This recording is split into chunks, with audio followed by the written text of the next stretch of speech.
Welcome back to Ukulele Beginners with me, Matt Stead.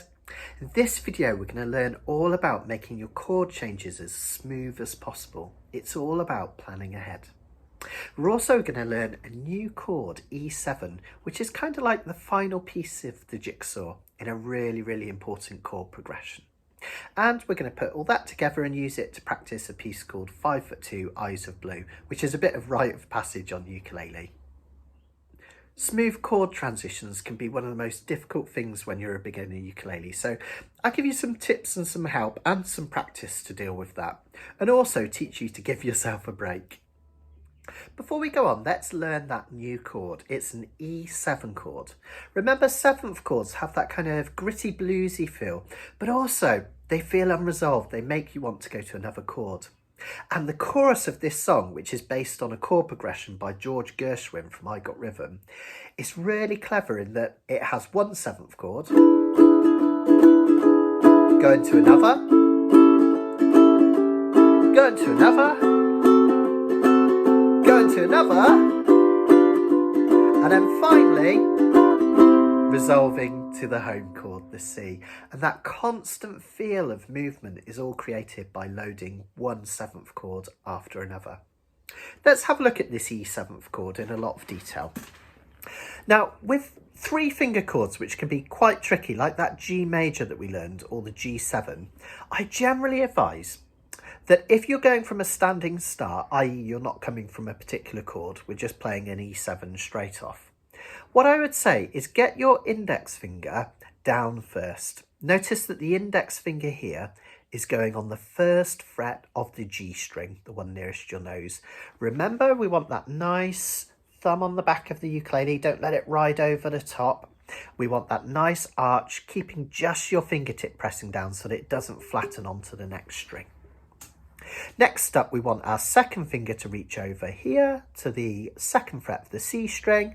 And finally, our 3rd finger, our ring finger, is going to come down on the 2nd fret of the A string, the one nearest the floor. Notice that at this point, my arm is out, just like we had with that G major chord. Look what happens when I bring it in and keep that shape. The fingers really struggle to all sit within that one fret. So this is something that will help your chord transitions as well. Have a think about your arm shape when going from one chord to the next. Have a little practice of that chord. Trying each string in time. If one of them sounds like this, all it is that this finger, one of the fingers is touching the string below, and you need to get back up onto the tips of those fingers and give it a nice strum.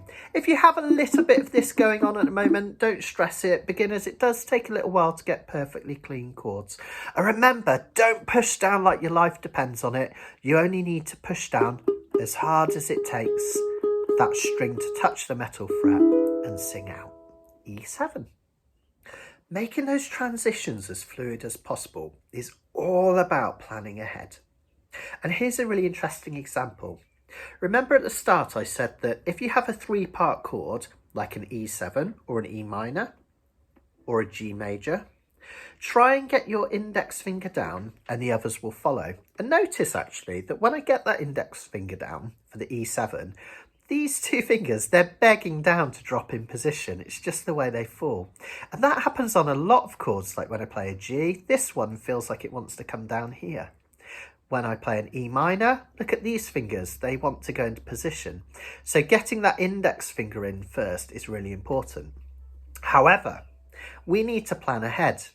In this song, the E7 chord is preceded by a C chord.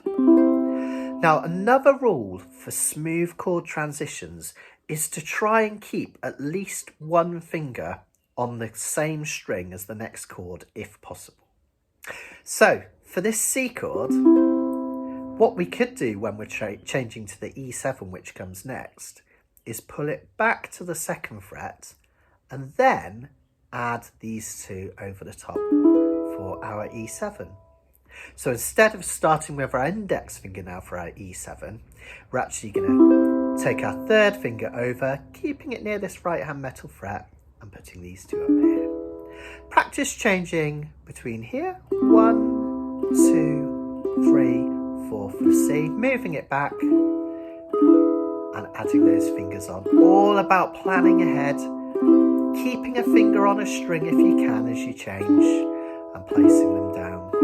Couple more times, 1, 2, 3, 4, E7. Fantastic. Okay, now we're going to break one rule, and it's all about planning ahead yet again. The next chord we're going to play is an A7 chord. Now, if we said we want to leave fingers on strings, it would make sense to pull this second finger back here. But when I look at the chords ahead of what follows this A7, there's an easier way to do it. And again, it's all about planning ahead. It's worth, whenever you learn a new piece of music, just go through the chords in order, even before you start strumming. Just play one after the other and see what's the easiest way to make them fit together. Now, this A7, which comes next, this is the next chord in the song. Don't worry, the chords will be written up later, but just so you know, we have an A7. I'm going to use my index finger. Now, that's not too bad from the E7, because all I need to do is take these two off and drop down. That's not too bad. Here's the reason I'm going to use this index finger. The next chord we're going to play is a D7. Now, if I have this index finger here, for the D7, I can have these two fingers. They're begging out to drop down and form a D7. They can be ready. So after I've played A7 for 4, perhaps, 1, 2, 3, 4, I can pivot on it, drop these two down, and then remember to take this one away. I have a D7. Now, normally when we play this Hawaiian D7, this 2-0-2-0, we would use these two fingers because they feel more natural. But here's the reason for this one. If we use our second and third fingers, the next chord is a G7. Now look what can happen for this G7. We can drop these two down, and then we just need to place the index finger down for a G7. So we've gone from these two here, 2, 3, 4, we bring them down and drop the index finger down. Let's practice that a couple of times. D7 here, we bring it down and drop that index finger down. And then we can keep this finger on a string, move it over for the C. Now, here we have the chords for the verse of the song. Let's piece that together one by one, thinking about which fingers to use. I'll talk you through it as we go. Start with a C after 4, 2, 3, 4. We have C. Pull this finger back to the 2nd fret and add these two for an E7. Now we have 2 measures of A7, so 2 lots of 4. Take these two off, down he comes. Now notice these 2 fingers, they're dying to get down for that Hawaiian D7, aren't they? So let's do it. Here we go. Let's put them down. This one off. The G7 chord is almost the same shape, isn't it? We can move these two down, index back on. Keeping a finger on the same string to make it an easy transition brings us to the C. So we've really got to plan ahead to make it as smooth as possible. Let's try that all together, okay? Notice we've got 1 measure of almost all of the chords. Apart from that A7, we have 2 measures, 2 lots of 4. Let's give it a go. 2, 3, 4, C. Bring him over and add the other 2 down for E7. Index finger comes down for A7. Another 4. 1, 2, 3, 4. Get those 2 that are itching to go down. Drop everything down a string, add your index finger. These 2 off and over for a C. Now in the first verse, we have another cheeky G7. a C again. Over and add. Yeah, lovely. Just the index finger. Another 4. These 2 down. Move them down and add the index finger. And that C chord. And relax. Fantastic. Okay, here's the lovely part of the video, and the part that loads of tutors forget to tell you about, and it could be our secret, okay? Go easy on yourself. You're making an inanimate object sing, and that is really difficult and really, really magical. Believe it or not, just think about every single thing that we do on the ukulele. Think about all the things our brain is having to process. We're having to think, what's the chord? How do I press down that chord? What fingers do I use? What kind of timing am I using? What's the next chord? All these little things, and plus it has to send all those signals to each finger. It's going to take a while to get those chord transitions really smooth. Practice, practice, practice is important, but also go easy on yourself. Don't stress yourself out.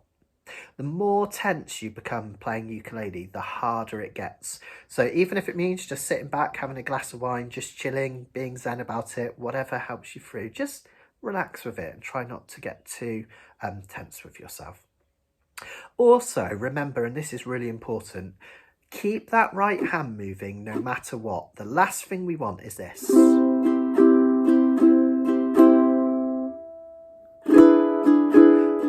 Because you're teaching yourself to play out of time, and the rhythmic side of the ukulele is actually the most important. This side just presses, it just presses things, and you can teach yourself to do that with time. The rhythm is much more difficult. So remember, and I've said this loads of times and I'll keep saying it, as you play between those chords, even if they're not clean, just keep strumming no matter what. Okay, keep that timing going. One more thing to help you smooth out those chord transitions, and you may or may not have seen this in the last video that I did on warm-up exercises. A really neat way of building up muscle memory of difficult chords is a little game. I learnt this from James Hill a long time ago, and it's really, really helped me. What you can do to kind of test yourself and build up muscle memory is choose a chord which is quite difficult, strum it once with your right hand, take your left hand away from the chord, tap your leg once, and count the rest of the way to 8. And as you're counting, try and get your hand in position so you're ready to strum again on the next one. Let me do the process, and as soon as you see what I'm doing, you'll understand and you can join in and have a go. So I might go 1, 2, 3, 4, 5, 6, 7, 8. I'll strum on 1, but this time I tap twice. 1, 2, 3, 4, 5, 6, 7, 8. 1, 2, 3, 4, 5, 6, 7, 8. 1, 2, 3, 4, 5, 6, 7, 8. 1, 2, 3, 4, 5, 6, 7, 8. 1, 2, 3, 4, 5, 6, 7, 8. 1, 2, 3, 4, 5, 6, 7, 8, and 1. And you'll find it gives you progressively less time to get back to that chord. A really brilliant exercise. You might find the first time you pick a tricky chord, you only make it till 4 or 5 before you're not ready for the next chord. But the more you practice, the more you get towards 8, and eventually it will help loads. Let's try strumming our way through one of the verses. I'll do it once with the chords and once with the words so you can see how it goes. For a strum pattern, I'm just going to strum a simple up and down with a bit of swing. That's all I'm going to do. If you'd like to use this to practice your rolled strums or your touch strums that we learned in earlier videos, that's totally cool and it's a brilliant thing to do. But I want you to really concentrate on this left hand and the chord transitions. So if you find touch strums, rolled strums, strumming patterns kind of distract you, just strum up and down, or even just down strums is absolutely fine just to get a grip of it.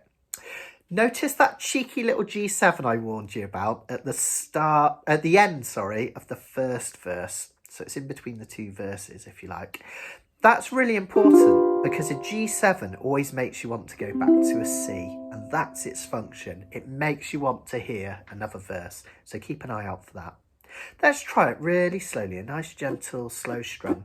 This song is actually in cut time, which is a really interesting time signature, but just for our purposes today, I want you to think of it in 4/4 timing. So we're just counting 1, 2, 3, 4 on each chord. Let's give it a go. 1, 2, 3, 4, C, E7 over and out, index finger for that A7. Stay on it for another measure. Get these two ready. Down they come. Move them down. Add your index. Good. And over to a C. Cheeky G7. Good. Another verse. C. Move that finger back and add those two. One finger A7, one more measure, D7, two fingers, move them down, and over to a C. Let's try it with the words. 1, 2, 3, 4, 5 for 2, eyes of blue, but oh, what those 5 foot could do. Has anybody seen my girl? There's a cheeky G7. Could she love? Could she woo? Oh, could she coo? Has anybody seen my gal?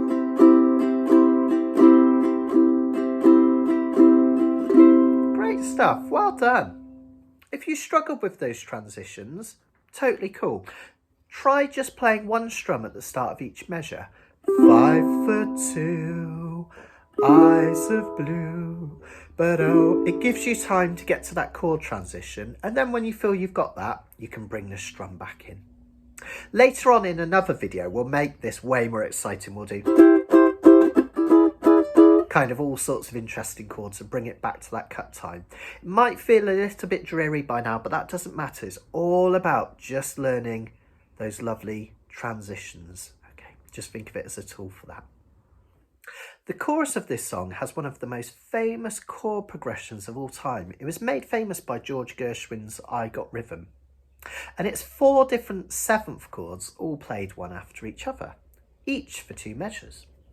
We've got E7, the one we just learned today, for 2 measures, or 8. 1, 2, 3, 4, 5, 6, 7, 8. A7, we're going to move it to it in exactly the same way we did in the verse. 2, 3, 4, 5, 6, 7, 8. It's all about those smooth transitions. Get these 2 fingers ready because next we have 2 bars of D7. And followed by a G7, exactly the same as in the verse. We're going to move those 2 and that one down. As we play through this chorus, notice how, because each chord is a 7th, there's this continuous feel of movement through the whole thing. Let's give it a go. E7 to start with, after 4. 1, 2, 3, 4, E7. A7. D7 and G7. Okay. Now remember, G7 makes you want to go back to C, which is the start of the next verse. It's kind of like a cliffhanger chord. And to make it even more of a cliffhanger, what we can do with this song to make it fun is we can add what is often notated with NC, no chord. It's a bit of a fib because we're going to play one chord. What we're going to do, when we get to that G7, we're actually just going to strum it once, and then we're going to count the rest of the way to A. I'll show you what I mean. Here's the first part of the chorus. 1, 2, 3. Now if you run into a 5'2", covered with diamond rings and all those things, bet your life it isn't her, but could she love? Okay, so when I get to the G7, I just strum once, but the important thing, keep your hand moving because that's your metronome. Just don't touch the strings. Let's try it together. 1, 2, 3, 4, E7.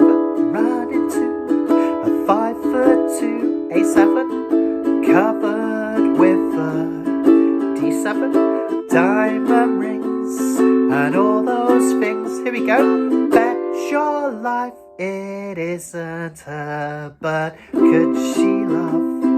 Could she woo? There you go. Absolutely fantastic. Ready to put the whole thing together. Remember, we're concentrating on smoothing out those chord changes, thinking ahead. Go easy on yourself. Keep that rhythm going the whole time. And we're going to stop when we get to that G7 in the chorus. Just before we get started, the structure of this song is very similar to some others we've done. It's an A-A-B-A structure. What that means is we have 2 verses, a chorus and a verse. So just follow the chords through on screen for that particular part of the song and you'll soon get an idea. The only difference is when we get to the chorus, we start with that E7 and 2 measures of each. Let's give it a go. We'll start with C after 4. 1, 2, 3, 4. 5'2", eyes of blue, but oh, what those 5 foot could do. Has anybody seen my girl? Cheeky G7. Turned up nose, turned down hose, never had no other bows. Has anybody seen my gal? Now if you run into a 5'2", covered with diamond rings and all those things, bet your life it isn't her, but could she love? Could she woo? Could she coo? Has anybody seen my gal?